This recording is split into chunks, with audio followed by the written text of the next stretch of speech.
pour le commerce, je vais rentrer dans le détail. C'est juste pour préciser que sur l'interface de la plateforme, vous pouvez poser vos questions. On les posera à la fin, mais on va garder du temps pour les questions-réponses. Donc n'hésitez pas à utiliser la plateforme. Toutes les questions m'arrivent ici, moi. Donc tout à l'heure pour le premier atelier, on a pu poser toutes les questions. Donc n'hésitez pas à en poser pour cet atelier-là tout au long, et on les posera à la fin. Voilà.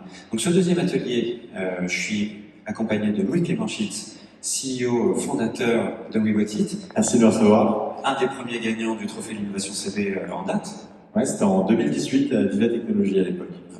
Et aujourd'hui, tu es là pour nous parler d'une expérimentation itérative, celle qui est de l'utilisation, de l'optimisation du canal de vente et donc du paiement, du taux de transformation par utilisation. Alors, toi, ton savoir-faire, c'est chatbot, mais là, on va parler de neurosciences, donc neurolinguistique appliquée au commerce, c'est ça? Tout à fait, dans le contexte de la bijouterie joaillerie, si vous avez des cadeaux de Noël à faire, la période s'y prête. Donc, on va pouvoir switcher sur les slides et puis on va commencer. Ah, très bien, parfait. Super. Alors, l'idée, c'est vraiment, on va vous présenter les objectifs, mais c'est vraiment on va parler de chatbot, on va parler acquisition de nouveaux clients, et on va parler quand même aussi des spécificités de la joaillerie, enfin de l'horlogerie bijouterie, qui ne sont pas des achats compulsifs ou impulsifs. Donc c'est vraiment voilà, c'est comment les chatbots aussi peuvent s'adapter au profit du commerçant et à ses clients. Tout à fait. L'idée initiale, peut-être, c'est de se dire que lorsque vous allez dans un magasin, dans une bijouterie, vous allez avoir du conseil et de l'accompagnement. Lorsque vous voulez acheter des bijoux sur Internet, vous êtes livré à vous-même. Du coup, on a regardé comment est-ce qu'on peut apporter des conseils, mais aussi comment formuler ces conseils pour avoir le meilleur impact possible en termes de conversion. Je vous propose de suivre l'agenda suivant. Donc, on va d'abord présenter quelques éléments de contexte. Puis après, une petite vidéo qui va vous résumer le projet, puis on vous le détaillera plus précisément. Enfin, un volet sur la psycholinguistique, on va vous montrer qu'est-ce qu'on a mis en place concrètement. Et enfin, on terminera par la conclusion de cette expérimentation encore en cours. C'est moi. C'est moi qui me suis couteau. Tu peux me taper sur l'épaule. En termes de contexte, je ne vous apprendrai pas que le Covid-19 a plutôt bien aidé les e-commerçants, avec un fort report sur le e-commerce, plus 5,8% de transactions sur l'année 2020, plus 17 400 sites e-commerce nouvellement arrivés sur le marché. On avait à peu près 200 000 avant le Covid, donc vous voyez que ça fait quasiment 10% en plus. Et donc un fort report sur le digital, mais ça signifie aussi un besoin d'accompagnement toujours plus important des clients en ligne, puisque parfois ils avaient plutôt l'habitude d'être accompagnés en magasin. Concernant les consommateurs, on voit aussi que les habitudes ont évolué, vos habitudes ont peut-être également évolué, de nouveaux canaux s'ouvrent, de nouvelles méthodes d'achat s'ouvrent également. On a vu également l'arrivée du live shopping, vous pouvez faire une visio avec votre site e-commerce. Nous, ce qu'on permet, c'est plutôt de mettre de l'IA pour arriver à faire ça à l'échelle, puisque si vous avez 100 000 personnes connectées sur votre site en même temps, ça va être compliqué de mettre 100 000 répondants en visio, bien entendu. C'est vrai que c'est étrange de parler de contexte favorable avec le Covid, mais il y a eu un shift des usages. On l'a bien vu, de toute façon les chiffres ont déjà été, je pense, évoqués ce matin lors de la plénière, mais en volume, on était à moins 10% avant 2020. Maintenant, sur le e-commerce, on est à près de 13%, 13,6 je crois, des transactions, et en nombre, on est au-delà des 25%. Donc on est vraiment sur le e-commerce qui a été adopté, ou en tout cas encore plus adopté, comme son contact d'ailleurs. Et puis ce besoin de lien avec le commerçant. Aujourd'hui même, on parle de plus en plus de personal shoppers, donc les chatbots peuvent aussi être accompagnants dans cette démarche. C'est ça. Et donc l'idée, c'est pas simplement de faire du chatbot pour du chatbot, mais d'arriver à fournir le meilleur discours possible. Et le meilleur discours, il va peut-être être différent pour vous et pour moi, ou pour Romain et pour moi. On va peut-être pas être sensible aux mêmes choses, et donc ce qu'on s'intéresse à voir dans cette expérimentation, c'est comment adapter le discours permet d'améliorer la transformation. Tu passes à la vidéo, c'est ça? C'est parti. Ah, il y a encore une petite... Tu fais ça? Donc, un rapide rappel des points forts et des points faibles des différents canaux. En e-commerce, vous avez potentiellement un catalogue infini. En retail, bien sûr, vous êtes limité à l'assortiment disponible. Il faut savoir qu'on met aussi des chatbots dans les magasins, d'où pour faire des extensions de gamme. Le e-commerce va être disponible 24/7 pour que vous puissiez acheter. En magasin, bien sûr, vous êtes dépendant des horaires d'ouverture. Sur le web, vous devez trouver vous-même le produit. Il y a des guides d'achat, des tutos, des influenceurs, que sais-je. Là où, en magasin, on va vous accompagner. Donc la mission de WeWhatIt, c'est d'arriver à amener le meilleur des deux mondes Dans les points de vente, on amène du conseil et de l'information produit. Sur le web, on apporte des conseils que vous n'avez pas. Et maintenant, on peut passer aux acteurs du projet. Voilà. Donc, pour rappel, sur cet expériment terrain, il y avait 3 acteurs. Alors, le lab, j'ai déjà présenté tout à l'heure, mais rapidement, nous, on a été créé en 2017 pour faire de l'open innovation avec donc les banques CB, les commerçants CB, les industriels, les startups, mais aussi les écoles, les chercheurs, pour pouvoir tester des nouveaux parcours clients sur le terrain, l'évolution de la carte, l'évolution intermédiaire, mais surtout les nouveaux parcours clients avec ou pas de nouvelles technologies. Bien sûr, WeBotIt, donc déjà gagnant du trophée de l'innovation CB, mais aussi une enseigne. Ça fait, donc WeBotIt, ça fait 5 ans qu'on existe sur le commerce conversationnel, donc des chatbots avec des produits du paiement, pour faire très simple. La Maison Lepage, pour vous dire quelques mots sur eux. J'ai bien aimé être présent, et c'est la semaine du Black Friday, donc en tant qu'e-commerçant, ils étaient bien occupés. C'est une maison qui va fêter ses 100 ans en 2022. C'était des pionniers sur le e-commerce dans leur secteur d'activité en France. Ils sont lancés en 2010. Leur premier concurrent est arrivé en 2014, donc ils étaient vraiment très innovants pour leur marché. S'ils faisaient, avant le Covid, un peu moins de 3 millions de CA sur le e-commerce, ils font plus de 5 millions aujourd'hui, donc ils évoluent très bien. Et ils sont toujours à la recherche de différentes innovations pour rester en avance sur leurs concurrents. Et ils travaillent énormément les notions de parcours client, d'expérience client. C'est aussi pour ça, je pense, qu'ils étaient très intéressés pour participer avec nous à cette expérimentation. C'est un commerçant dont les magasins marchent très bien et qui voulait vraiment tester l'innovation en e-commerce. C'est ça. Et maintenant, on va passer à la présentation en image.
Vous avez eu un résumé en quelques slides de ce qu'on a fait.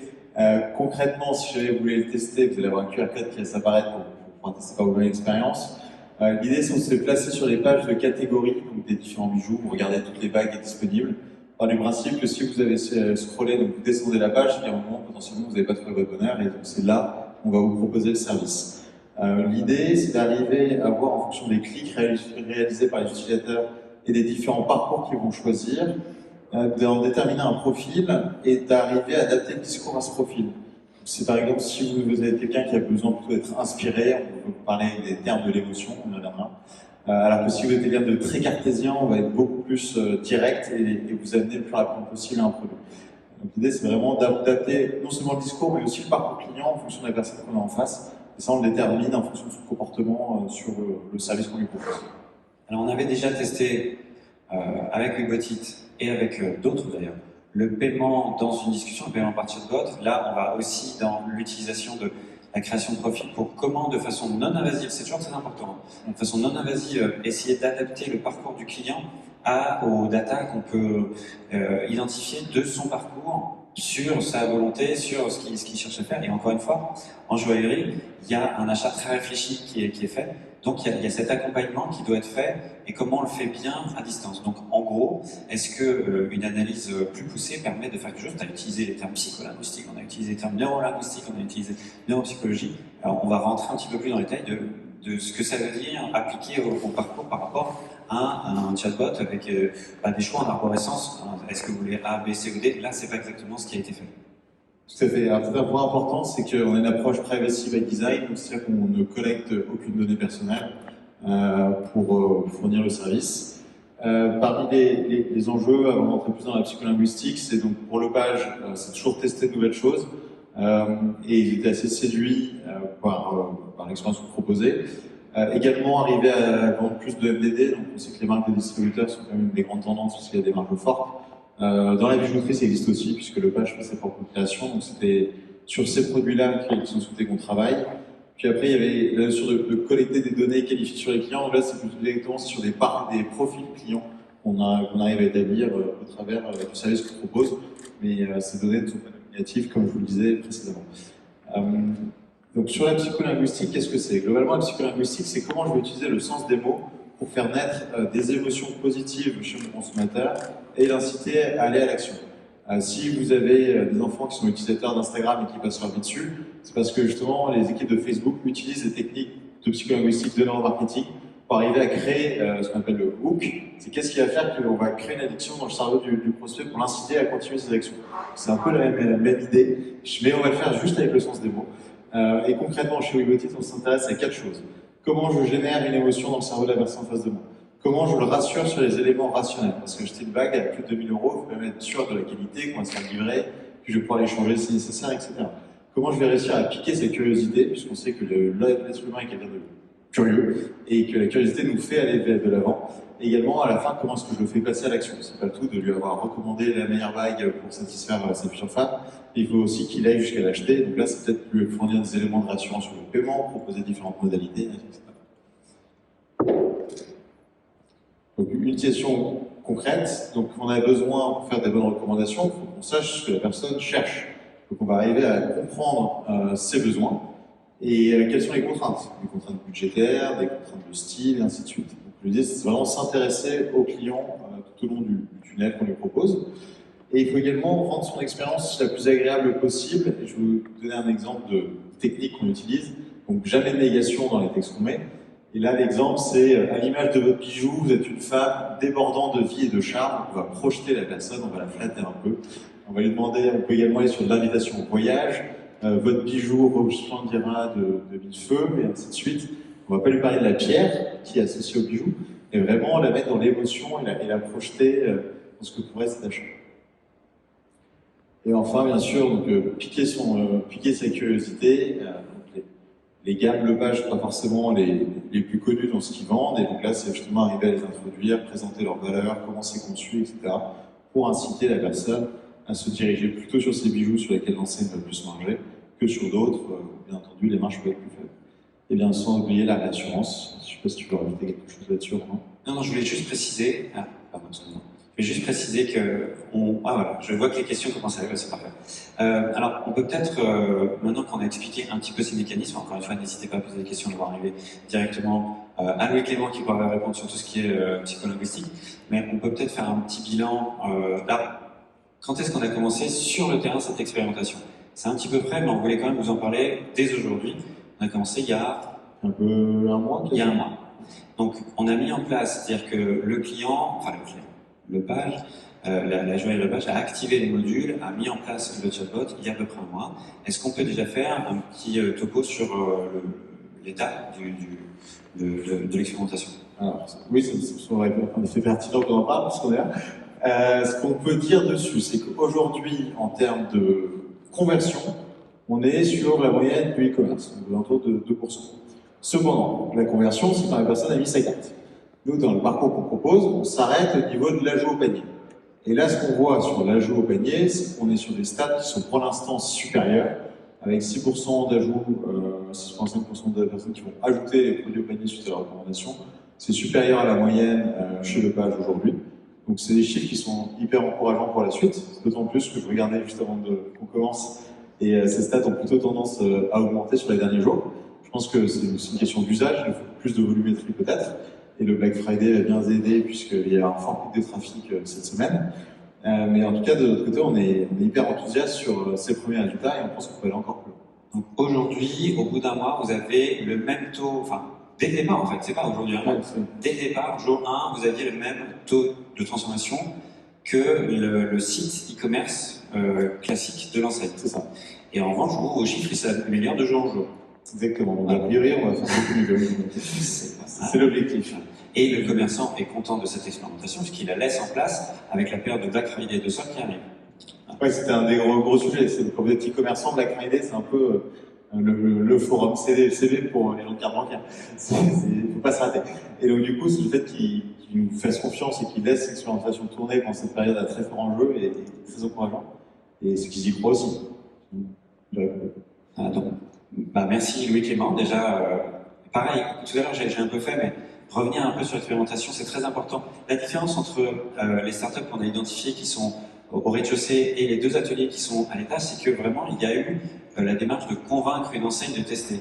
Et les gens qui sont dans la salle ou qui nous regardent savent que c'est bien de tester, mais c'est autre chose de déployer sur le terrain, de convaincre une enseigne de le faire.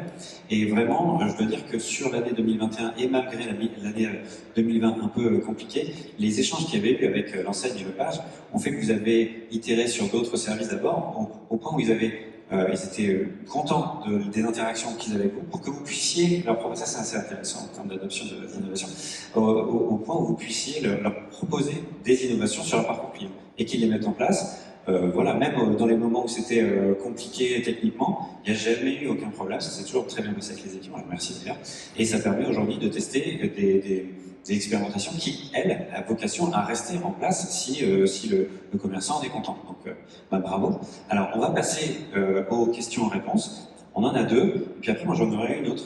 La première, c'est est-ce que cette méthode, donc l'utilisation de chatbot ou la psycholinguistique, rappelle-la selon tes termes, peut être applicable à d'autres secteurs d'activité? Qu'est-ce qui va changer entre le secteur d'activité joaillerie, bijouterie et un autre secteur? Alors, on a des cas d'usage dans le parfum, où là, pour le coup, les résultats sont encore bien meilleurs. Dans des parfums haut de gamme, donc 300 € la bouteille de parfum moyenne, chez cette marque, on a fait x5 sur leur conversion, x2 sur le panier moyen. Alors, certes, ils partaient loin, donc c'est des résultats qui sont vraiment exceptionnels. Dans la joaillerie, à mon avis, ça va peut-être un peu inférieur en termes d'impact parce que on est sur un achat longue durée. Peut-être que la personne va avoir choisi le bijou sur Internet et l'avoir acheté en magasin, on va perdre le tracking, potentiellement des ventes qui vont nous échapper de nos statistiques. On travaille maintenant sur l'assurance, la vente d'assurance par ces techniques-là.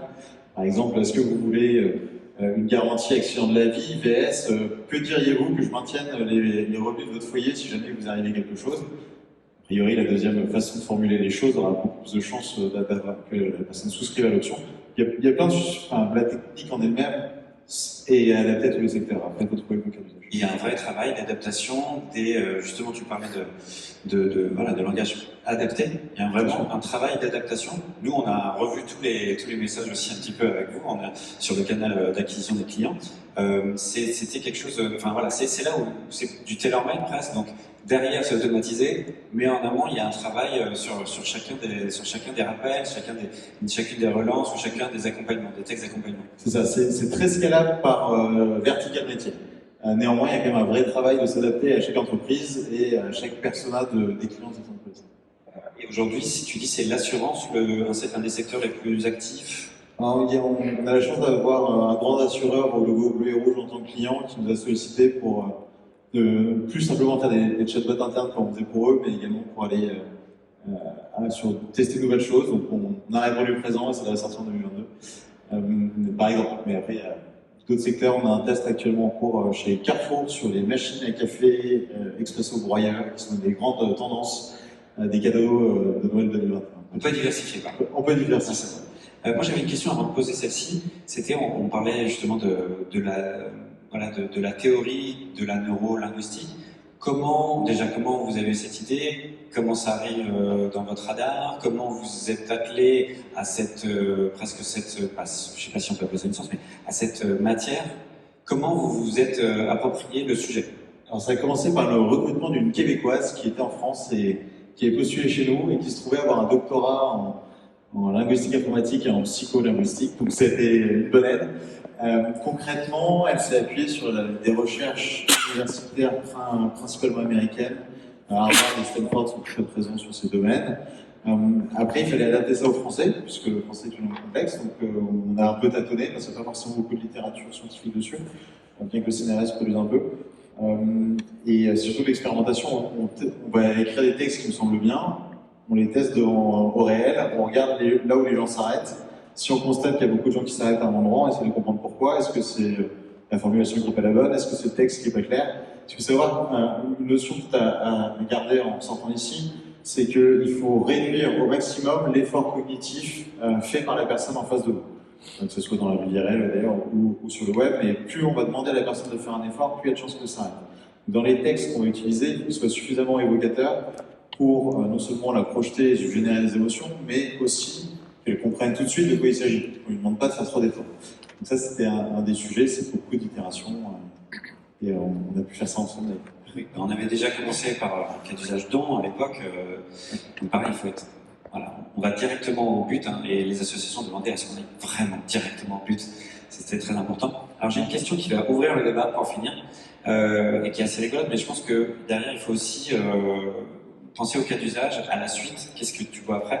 On a une question qui est, je cite, travaillez-vous sur une déclinaison adaptation pour le métaverse du e-commerce? Ah, j'aimerais bien. On va attendre que le métaverse sorte. J'ai toujours eu la vision de dire aujourd'hui on fait du chatbot, c'est du conversationnel, c'est de l'écrit. Si demain il faut qu'on soit présent sur des lunettes à réalité augmentée ou des caisses de VR. Peut-être rappeler que le métaverse, c'est ce que Mark Zuckerberg essaye de mettre en place avec la réalité virtuelle. Si vous avez bien entendu parler de Second Life dans les années 2000, c'est globalement ça, mais en 3D et partout. Mais donc du coup, l'idée, en tout cas notre métier, c'est de faire du service, donc c'est s'adapter aux attentes de nos clients. Donc si leurs clients vont sur le métaverse, on s'y adaptera également. Mais également, c'est de proposer des expériences qui apportent du sens aux consommateurs. Et je pense, à titre personnel, que plus vous simplifiez la vie des gens, plus ils vont acheter chez vous. Et donc si demain ça passe par le métaverse, allons-y. Ok, et ma dernière question, ça serait, demain justement, voilà, les chiffres du Covid remontent, ils vont descendre, tout ça va s'installer ou revenir par vagues successives. Comment tu vois les prochaines itérations de cette technologie, même pour les commerçants qui veulent utiliser cette technologie, demain, en commerce hybride par exemple, est-ce que tu vois des choses qui peuvent être faites? Tu parlais tout à l'heure en magasin aussi. Là, on est sur un cas d'usage e-commerce pur aujourd'hui. On avait déjà travaillé sur le paiement, là on a travaillé sur l'augmentation du taux de transformation qui peut être lié au paiement. Ce qui est formidable, c'est que tout ça, c'est modulable. Le commerçant peut dire je renforce mon site internet par un canal à côté, je fais mon personnel shopper, mais il est 24-24, moi je vais me coucher. Mais on peut aussi faire des choses en commerce hybride. Et comment tu vois ça? Qu'est-ce qu'on peut faire de plus, en gros, maintenant avec la technologie?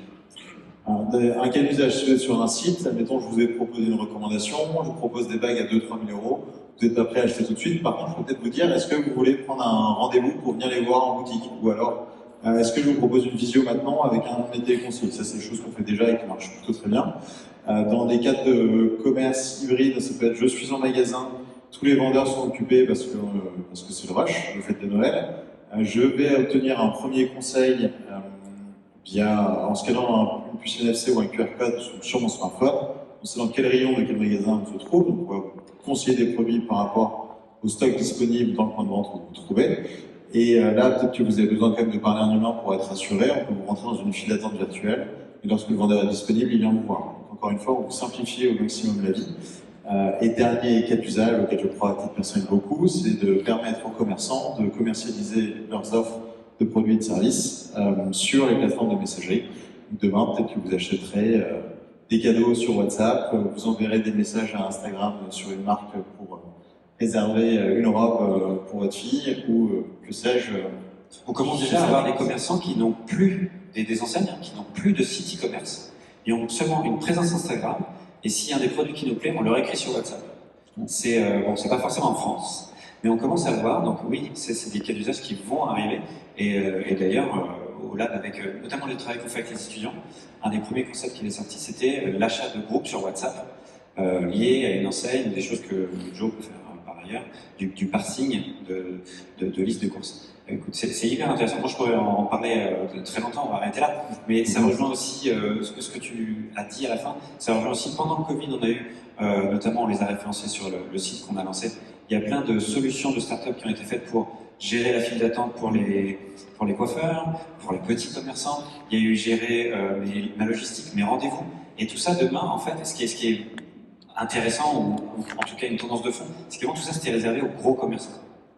Et aujourd'hui, maintenant, même un petit e-commerçant ou un petit commerçant entre guillemets, hein, sans être péjoratif, c'est-à-dire de taille plus modérée, peut avoir accès à du chatbot sur étagère. Il y a plusieurs fournisseurs qui peut demain corréler avec ma gestion de file d'attente, gestion de prise de rendez-vous, gestion de livraison, gestion des stocks, etc. etc. Donc demain, l'interconnexion de tout ça, c'est faisable.